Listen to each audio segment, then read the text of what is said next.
Oke, Bang Suratman, sebagai praktisi hukum, seperti apa melihat ini yang sedang rame, polisi telah menggerebek salah satu rumah produksi di Jakarta Selatan, yaitu produksi film dewasa nih, dan pelakunya juga sebagian sudah ada yang ditangkap, terus ada belasan yang masih diburu oleh pihak kepolisian. Gimana kalau dari sisi hukum sendiri nih, undang-undang pornografi atau seperti apa? Terima kasih ya. Tentu kita prihatin ya, betapa rusaknya ya moral bangsa kita ini, anak-anak bangsa kita yang terlibat dalam produksi film porno ya, atau pornografi ya, baik pelakunya maupun yang melakukan produksi itu. Saya kira juga harus proses secara hukumnya.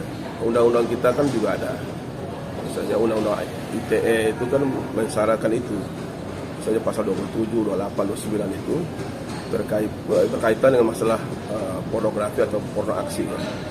Nah, yang kedua, saya tentu meminta pada aparat penegak hukum itu untuk terus mendalami kasus ini ya, bukan hanya pelaku atau yang jadi figur di dalam film itu, tapi juga yang mengedarkannya juga harus dikejar ya, karena itu mempublikasikan hal-hal yang berbau pornografi juga itu melawan hukum ya.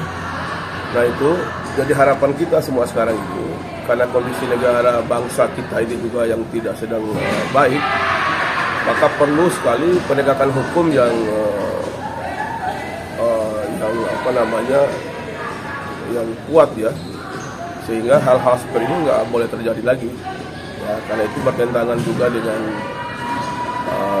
ada ketimuran kita ya, etika, moral, agama dan sebagainya menurut saya. Bang, ini kan udah setahun nih berjalannya produksi film dewasa ini, Bang. Gimana, Bang? Artinya kemarin-kemarin belum diketahui dong, bisa sampai setahun diakses melalui ada video berlangganan. Gimana, Bang, melihatnya? Nah itu dia harus telusuri betul ya, itu lihat tempusnya ya, waktu kejadiannya mulai kapan.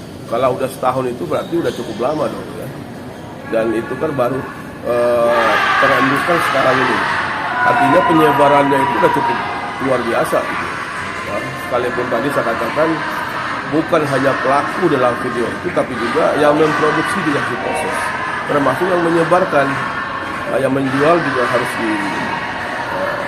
dikejar gitu, supaya kita tahu ada rantai persoalan itu yang tidak boleh putus di sini ya. Nah, sehingga dalam pengungkapan kasus ini juga harus secara komprehensif ya menurut saya, sehingga akar permasalahannya itu dapat kita ketahui gitu ya. Mungkin kenapa ini terjadi itu pertanyaan sekarang. Itu banyak faktor ya, faktor ekonomi bisa, ya faktor pergaulan bisa, atau faktor semua orang sekarang ini kan ingin dikenal sebagai katakanlah seorang public figure atau kelompok yang dikenal sebagai orang-orang tadi saya katakan itu. Jadi menghalalkan semua cara sekarang ya. Yang kedua, sekarang tingkat pengangguran di negara kita luar biasa ya. Tadi mungkin yang punya pekerjaan tetap sekarang jadi nggak bekerja ya kan, sehingga hal-hal yang negatif pun tadi yang memproduksi film, apalagi di film porno ya, itu jalan satu jalan yang mungkin mereka tempuh gitu untuk memenuhi kebutuhan ekonominya tadi. Nah bagi saya sih minta dorong kepolisian untuk benar-benar serius menangani masalah ini, karena ini kan berkaitan dengan kehidupan kita berbangsa dan bernegara ya, kaitan dengan dekadensi moral ya anak-anak kita generasi ke depan ini. Nah, karena negara kita ini kan bukan negara barat yang bebas gitu, yang luar biasa membolehkan produksi film seperti itu. Nah jadi itu tadi harapan saya segera dituntas dan semua pelakunya tuh dimintakan pertanggungjawaban dalam hal perbuatannya itu. Ya, itu. Bang, undang-undangnya yang mengatur tentang pornografi, terus memproduksi dan segala hal yang berhubungan dengan pornografi seperti apa, Bang? Udah jelas menjeratnya berapa lama itu? Jadi di undang-undang ITE kan disebutkan ya, yang memproduksi, mendistribusikan ya, itu kan bisa dipidana ya. ancaman hukumannya itu bisa kurang lebih 7 tahun penjara dan denda sekaligus. Nah untuk itu sekarang ini harus benar-benar ada siapa aktor di belakang itu, ya mungkin pemodalnya atau yang punya aktor intelektualnya siapa gitu kan. Kalau tadi pelaku itu siapa, saya kira bukan hanya satu, ya akan banyak yang terlibat ya saya kira.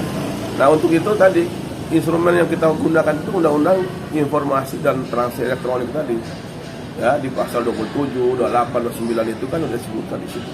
Ancaman pidananya ada, ancaman dendanya juga ada. Nah itu sekali lagi harapan saya sebagai masyarakat umum dan orang yang berkecimpung dalam dunia hukum harus benar-benar tegakkan tanpa pandang bulu gitu. Karena ini menimbulkan polemik, menimbulkan keresahan di tengah-tengah masyarakat kita, keonaran di tengah masyarakat kita dengan adanya film atau video pornografi yang porno tadi yang sekarang ini dalam proses pengungkapan oleh pihak kepolisian. Oke. Terima kasih Bang Suratman. Oke, terima kasih.